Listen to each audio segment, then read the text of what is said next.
The legend of the tomb. Every 113 years, when the Gorgon's Head comet appears in the sky, an ancient and magical tomb materializes on an uncharted island somewhere in the center of the Bermuda Triangle.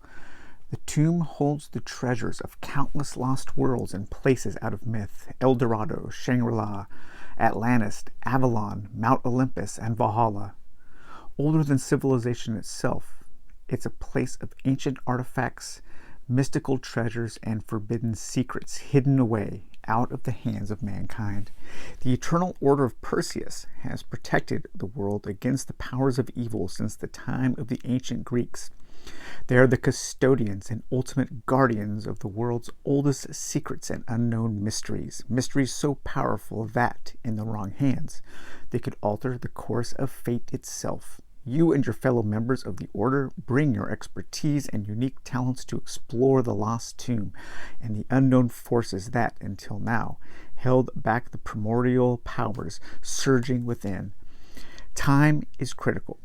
The ancient archives state that when the Gorgon's Head comet leaves the heavens above our world, the tomb shall depart with it, returning to another dimension.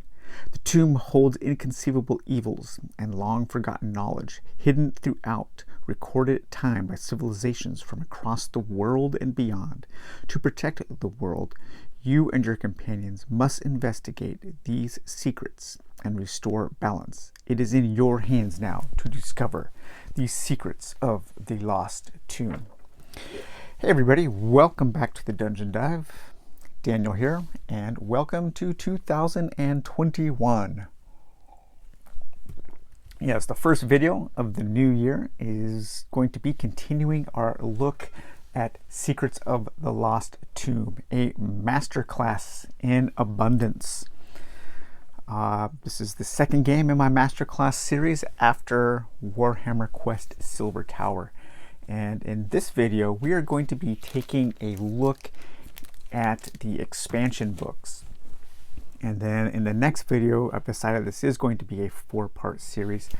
I will present my final thoughts and just overall gushing kind of a review of this, my all-time favorite game.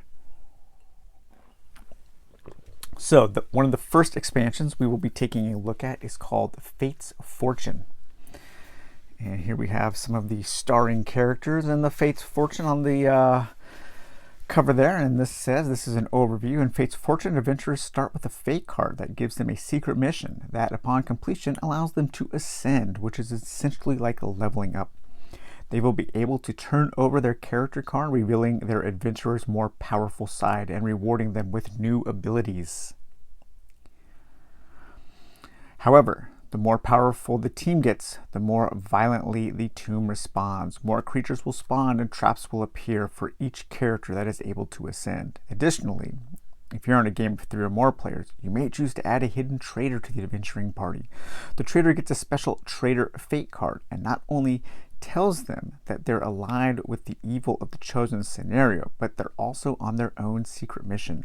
Upon completion of the secret mission, not only has their character ascended, but also triggers a cataclysmic event to help them on their mission against the former group members. So we've already taken a look at the way that the characters ascend by flipping over.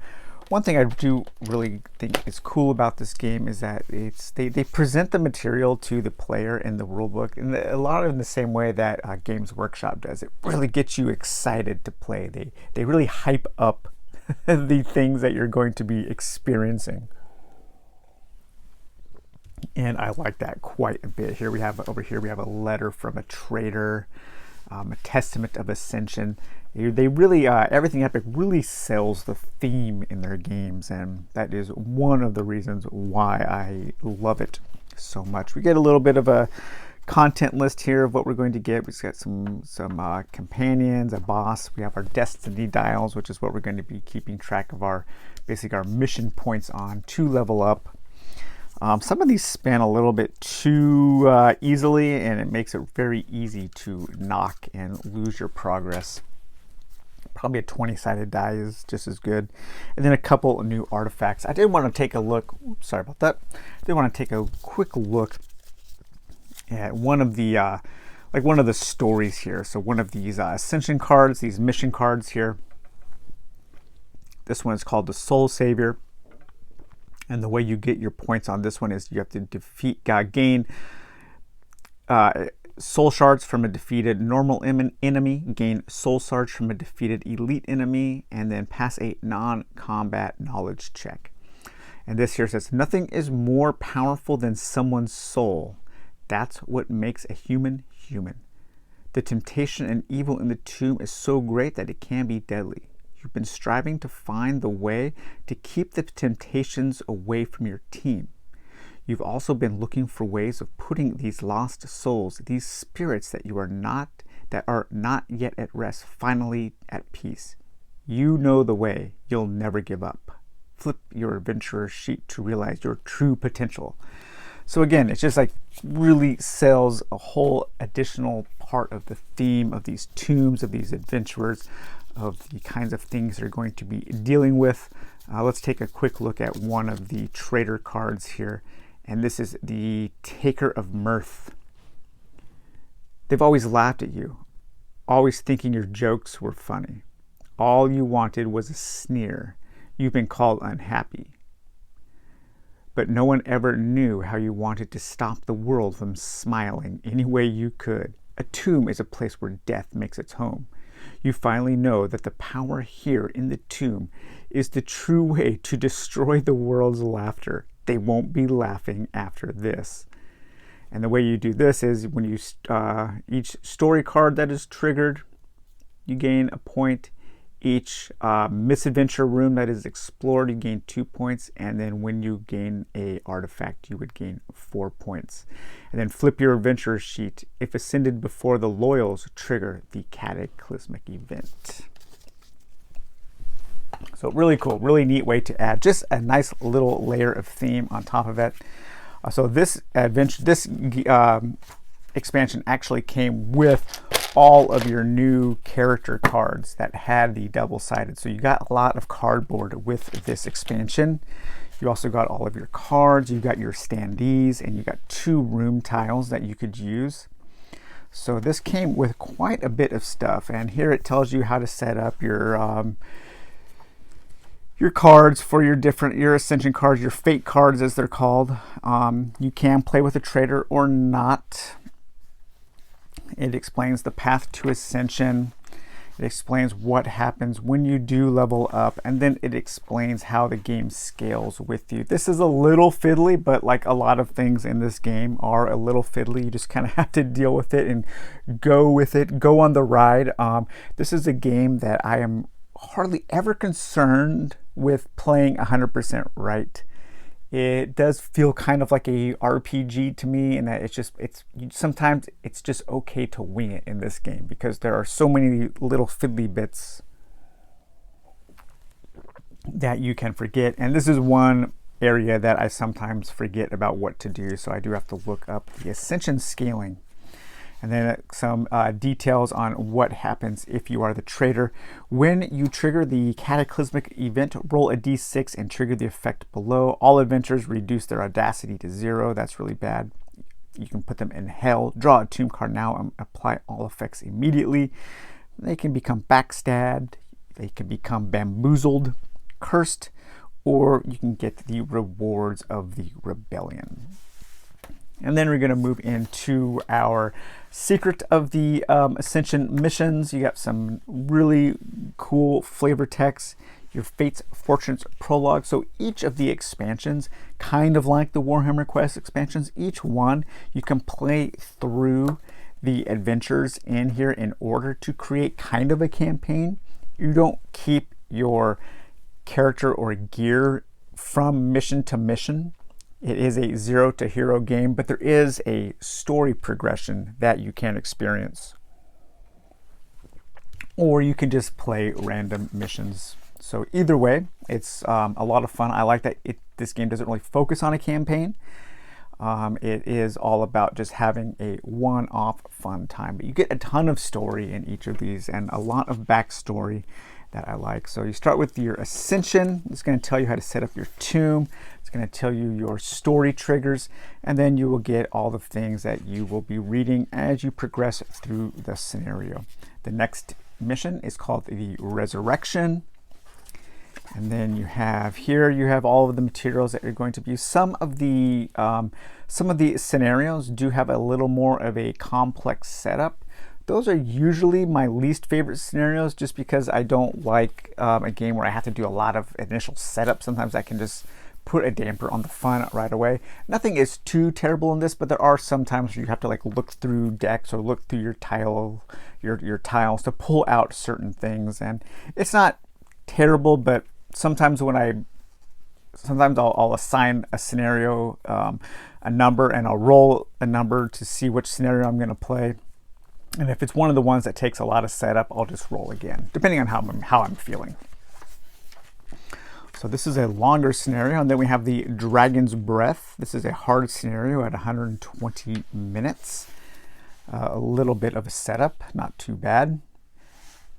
Let's take a look at the win conditions real quick. Give a little bit example of win condition. 3 or more adventures. This is in the Ascension. 3 or more adventurers exit the tomb after filling their destiny dials to 20 and having experienced ascension during the scenario. If playing with less than 3 adventurers, all must experience ascension. So in this one, you just want to go in and explore, and you want to ascend. You want your heroes to experience ascension.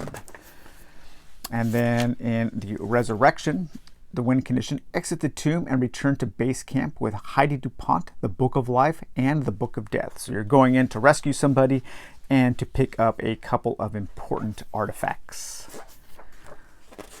All right, and in the Dragon's Breath, your win condition is to subdue King Feng Kuang and save Cheng Li by rejoining his body and spirit. And this looks like a pretty long adventure.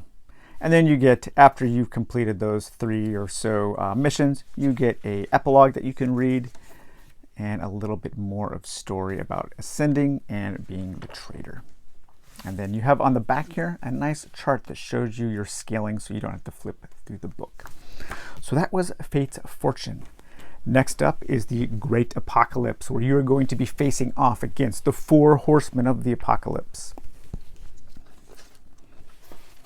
And this particular expansion comes with an oversized tile that is called the Journey to the Tomb. It has a day side and a night side. The night side both make the game a little more difficult. They give you a couple more options, but the night side I think makes the game more difficult, and the day side makes the game less difficult.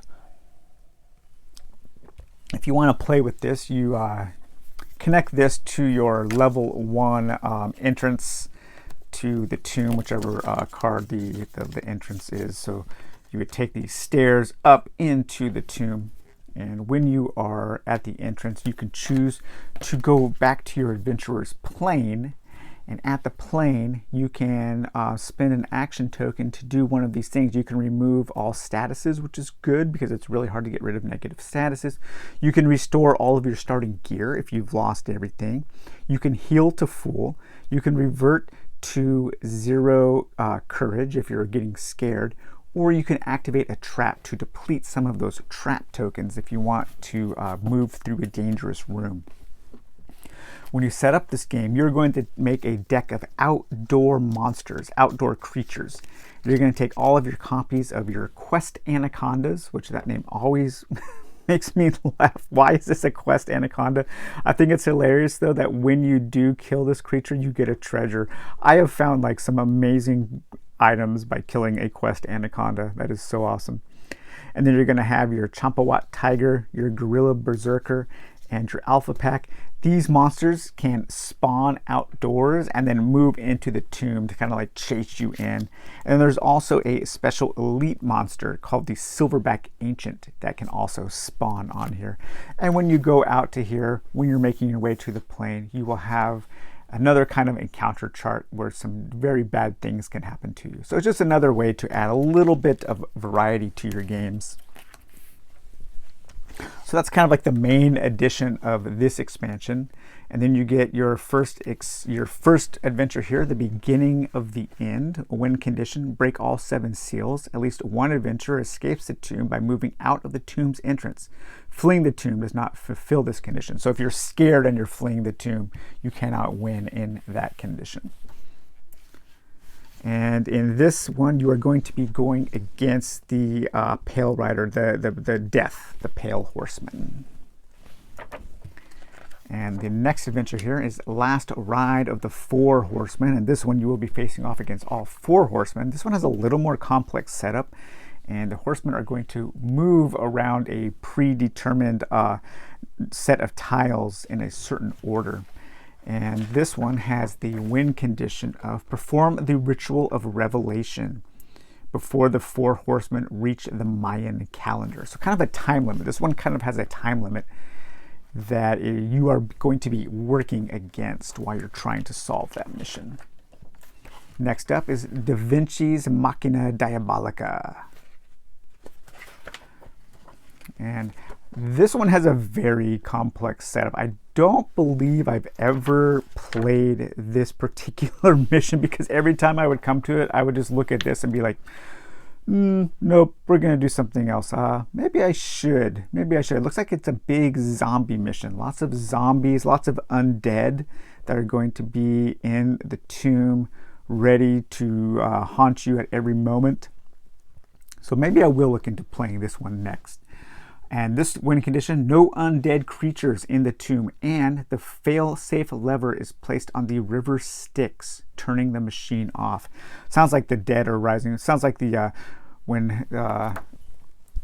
dead, well, I completely forgot the phrase from from Dawn of the Dead. When there's no more room in hell, the dead will walk the earth. There it is, came back to me.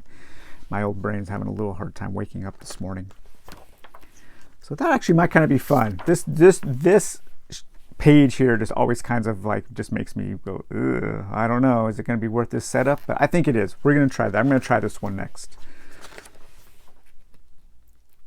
All right, so that was, you get another copy of the player reference sheet on that. So that was the Great Apocalypse. I kind of put these in order that if you were to go out and try to find these, which I don't recommend because they are super expensive, I kind of put them in the order of how I like them, how I enjoy what they add to the game. Next up is Passages and Perils. So this just added a whole bunch of tiles, random tiles that you can draw with a bunch of really dangerous trap rooms. So you got let's see, secret passage tiles, story cards, artifact cards, item cards. This was a really cool small expansion where you just got to add a whole bunch of cards to things you already had. Those are always my favorite expansions because you don't really need to learn new rules. You just get to add more random things that can happen to a game you already know how to play. So really good expansion there. Ancient Myths and Legends. This one was really hard to find. I think this one I spent the most money on, because by the time I was trying to locate this one, it was already difficult to find. And this one doesn't come with a ton of new things. It mainly just comes with more things that you're going to be adding to your decks already. So this has a lot of cool stuff in it. And that is, the first mission here is Holy Blood, Holy Grail, with the win condition of kill Colonel Clemens Gildebrand III and kill all Maelstrom squad members in the tomb. So you're kind of Nazi hunting on this one, which is always fun. And the Maelstrom squad deck does not have to be empty. Recover the Holy Grail. So I guess the Nazis are after the Holy Grail. Kind of this is kind of like your most Raiders of the Lost Ark style adventure here. And you have to empty the Maelstrom squad deck, or empty the Maelstrom squad deck and kill all Maelstrom squad members as well as the Colonel before the comet track reaches 7. It's kind of a race to get the Holy Grail from the Nazis. And then we have the Syndicate of Sengua, I can never remember how to pronounce that. I do believe that means blood, because you will be fighting vampires in this adventure. This is where the vampires, kind of like Nazi vampires. That's pretty cool. You have your vampire deck that you're going to create here. You have set aside Vel Hansing's Machinations room. Set aside 3 silver quests. They're going to be journals. This one has a very strong vampiric theme. And this one, win condition, find and destroy both of the hearts. Kind of like a Ravenloft adventure or something like that. Destroying the vampire heart. This one, mission Nautilus. And here we have to repair the Nautilus before the Hell Golem spawns. Kind of a straight ahead mission there. Nothing too crazy about it. That Hell Golem looks super sweet though. And the Rise of the Draconians. This one you're going to be fighting against the Draconian enemies. A lot of variety in this one. This probably should have been closer to the top of the stack here. I like all the expansions, but win conditions. Destroy all 16 adult Draconians and a combination of 21 Draconian eggs and hatchlings. So your standard bug hunt here. Going through the tomb, killing aliens, killing their eggs. The Crown of Serpents. And this one, you will be killing Dr. Weissman. And this one, again, has a little more of a complex setup. And I believe that is, no, one more. This one, well, yeah, I should have put this one higher in the list. No wonder this one was like the most expensive. This one has a lot of missions that it adds. And finally, God Save the Queen. This is a pretty quick mission here, pretty small mission. Win condition, 15 web tokens are placed on Mongol's Hall. So you have to get the web tokens and bring them to a certain place and then face off against a spider monster. So that was Ancient Myths and Legends. And then we have here the Reign of Terror, which this one was not so good. It's okay. You got a few standard missions. The Viking Princess and the Crown of Fortune. Win condition, defeat Maggie, the Viking Princess. This is a fun. I like playing this adventure quite a bit. And then you have Enter the Dracus. This is where you're going to fight that twin boss that has a final form. And a little bit more of a complex setup on this one. The win condition here, empty the Dark Army of Dracus deck and defeat Emperor Dracus before he evolves into his final form. And that was it. The main thing that this expansion added was this. This monstrosity here, the Secrets of the Lost Tomb, the Epic Adventure. This was a way that Everything Epic tried to squeeze a campaign style game into this. Now, I completely I admire their audacity of this because they've worked it into the theme to where you are no longer just playing a certain character. You are no longer, when you pick your character, you are no longer just playing Chang Li Dao. You are no longer just playing Christopher St. George. You are no longer just playing Haji Singh. You are playing these like spirit beings that throughout time, every time the temple appears, everywhere was it 113 years, you are possessing a new character throughout time, a new person, and you are going into a new tomb each time. But you are also keeping track of the things that you learn, and you are basically building a character. Your spirit character becomes a persistent entity in the game, and you keep track of which missions you have completed, which missions you failed, which keys you're looking for, these Tempest keys to unlock the final mission. You can keep track of your stats can go up. Just all kinds of stuff you're going to be keeping track of.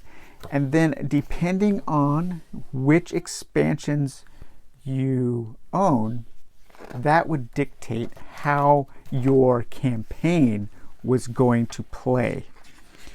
It is very convoluted and just it gets messy very, very quickly. It's pretty crazy what they did. It has some interesting story. I love the theme. I love the background. And I love just how, like, just hard they went at creating this expansion.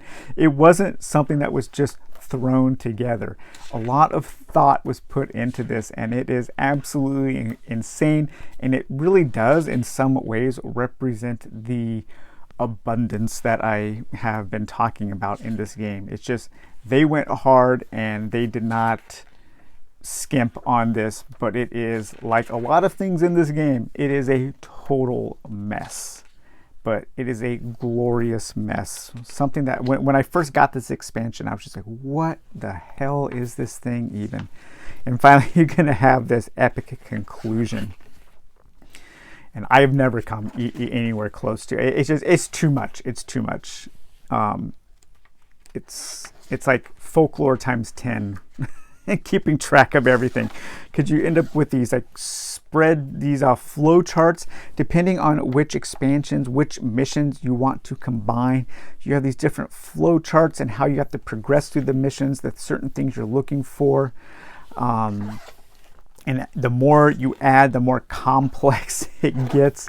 You can create your own, and then you have your whole like chart here about what happens when you pass, when you fail, or when you have an epic fail of certain missions. So yeah, it's pretty wild. I admire them for trying something that crazy. And then finally we have this here, the Atlantis, the Mystery of the 13. Or not finally, there is one more thing to look. So this adds just a bunch of tiles. It adds story cards. The story cards are these mission or adventure and misadventure cards. It adds some creatures. It adds artifacts and items. But then it adds this little mini game that you are playing that you can use while you play the game. And I don't use this very often. It's just another thing to add that you can if you want. It's kind of cool. It's thematic. It adds another element to the game on top of a game that really doesn't need many more elements added because there's so much going on. But yeah, this is probably my least favorite and probably the one that I would, probably not needed. And that was all I have to say about that. And then finally, we have, where did it go? I think it's under here. I think it ended up in the stack here. Yes, we have the elite missions. So these are pretty cool. This is a little pack. It was obviously pretty cheaply made. They feel more like it was like kind of a print-on-demand style. But these are like mission overlays. Each one of these, there are, let's see, 1, 2, 3, 4, 5, 6, 7, 8, 7. This is the elite missions. This is the rules. Each one of these can be added on top of a mission you are already playing to add a few more wrinkles into that mission. So if you've played the missions that you have a whole bunch of times and you're getting bored with them, you could decide to use one of these to add some more things to it. And actually, I forgot that these are these are two-sided. So you get quite a bit of variety that you can add to your missions. This is a really neat idea, one that I wish more games like this had. Imagine if,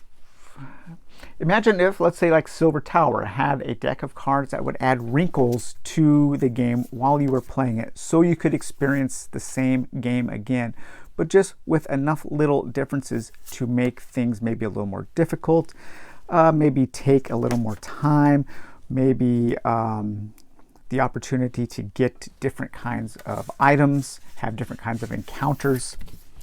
So yeah, that's pretty cool.